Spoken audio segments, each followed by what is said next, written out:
ಹೇಳಿದ ಅಭಿರಾಕ್ಷಸನ ರೀತಿಯು ವಿಚಿತ್ರವಾದದು.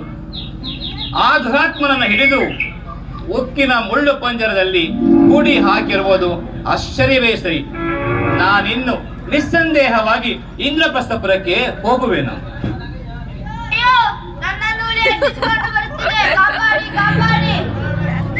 ಇದೇನು ಈ ಭೀಕರವಾದ ಕಾಡಿನಲ್ಲಿ ಯಾರೋ ನನ್ನನ್ನು ರಕ್ಷಣಾರ್ಥವಾಗಿ ಕೂಗುತ್ತಿರುವರಲ್ಲ, ಇದೇನು ಮಾಡಲಿ? ಅಯ್ಯೋ ಪುಣ್ಯಾತ್ಮರೇ, ಯಾರಾದರೂ ಈ ಹುಲಿಯ ಬಾಯಿಂದ ತಪ್ಪಿಸಿ ಒಂದು ಪುಣ್ಯ ಕಟ್ಟಿಕೊಳ್ಳಿ.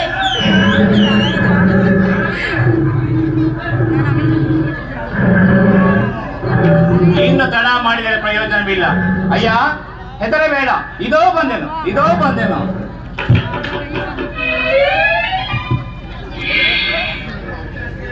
ಪೂಜ್ಯರೇ, ಈ ಘೋರಾರಣ್ಯದಲ್ಲಿ ಒಂಟಿಯಾಗಿ ಏತಕ್ಕಾಗಿ ಬಂದಿರಿ?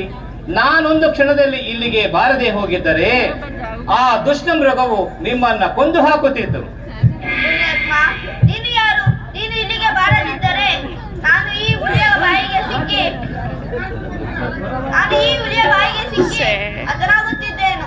ಹಾಗೆ ಕೂಗಿನ ಶಬ್ದವನ್ನು ಕೇಳಿಸಿಕೊಳ್ಳದೆ ನೀನು ಹಾಗೆ ಹೊರಟು ಹೋಗಿದ್ದರೆ ನಿನಗೆ ಬ್ರಹ್ಮಾಸ್ತ್ರ ದೋಷ ಬರುತ್ತಿತ್ತು. ಆದರೆ ನೀನು ಯಾರು? ಪೂಜ್ಯರೇ, ಪಾಂಡುಕುಮಾರರಾದ ಧರ್ಮರಾಯ, ಭೀಮ, ಅರ್ಜುನ, ನಕುಲ ಸಹದೇವರನ್ನ ಬಲ್ಲೆಯ? ಬಲ್ಲೆನು. ಆ ಐವರಲ್ಲಿ ನಾನೇ ಅರ್ಜುನನು. ಓಹೋ, ನೀನೇ ಅರ್ಜುನನೇ. ನೀನು 3 ಲೋಕದ ಪರಾಕ್ರಮಿಯಾದನೆಂದರೆ ಈ ದುಷ್ಟ ವ್ಯಾಘ್ರನನ್ನು ಸಂಹರಿಸಿದ್ದು.